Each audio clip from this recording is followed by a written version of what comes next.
साथियों एक बार फिर से आप सबके साथ जुड़ा हूँ मैं।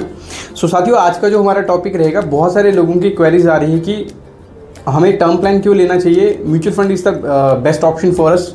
साथियों थोड़ा सा हमें क्लैरिटी होनी चाहिए कि म्यूचुअल फंड बेसिकली किस प्लेटफॉर्म पे काम करता है और टर्म प्लान किस प्लेटफॉर्म पे काम करता है। तो साथियों मैं यहाँ पे छोटा सा एग्जांपल देता हूँ।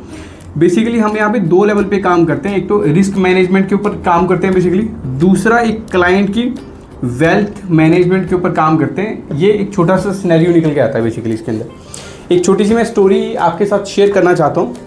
तो इस स्टोरी के अंदर क्या है कि हमें एक एक्स पर्सन मिले, उस एक्स पर्सन की जो महीने की जो एसआईपी जा रही थी वो 35,000 रुपये महीने की एसआईपी उनकी जा रही थी।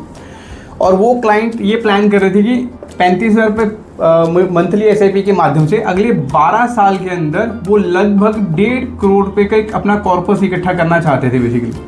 और जब हम उनको बोलते थे कि सर आपने इन्वेस्टमेंट वाला पार्ट तो ठीक है कर लिया, लेकिन इसके साथ साथ कहीं ना कहीं आप अपने रिस्क को भी मैनेज करने का प्लान करिए, तो उन्होंने हमारी बात ना मानते हुए उन्होंने क्या करा, 35,000 की एसआईपी में 15,000 रुपये की एसआईपी और जोड़ ली और उन्होंने 50,000 पर मंथ की एसआईपी शुरू कर ली। और उन्होंने प्लान करा कि अगले 12 साल के अंदर वो 3 करोड़ का एक अपने लिए कॉर्पस इकट्ठा कर लेंगे।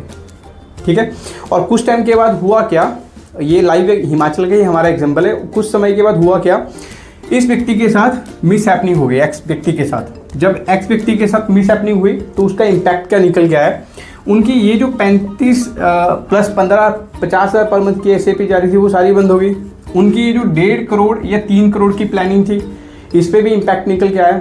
फाइनली हुआ क्या, जब उनके साथ ये घटना घटी तब तक उनका टोटल कॉर्पस जो इकट्ठा हो रखा था थ्रू एसआईपी वो 20 लाख रुपया उनका इकट्ठा हो रखा था।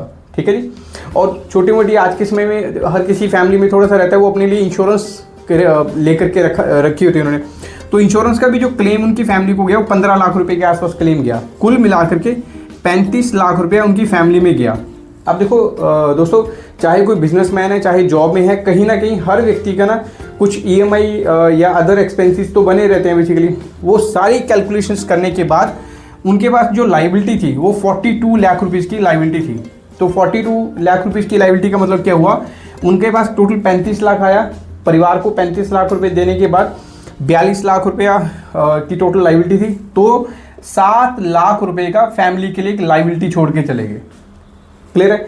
तो कहीं ना कहीं उन्होंने अपने एक वेल्थ वाले पार्ट को तो ठीक कैलकुलेट करा कि मुझे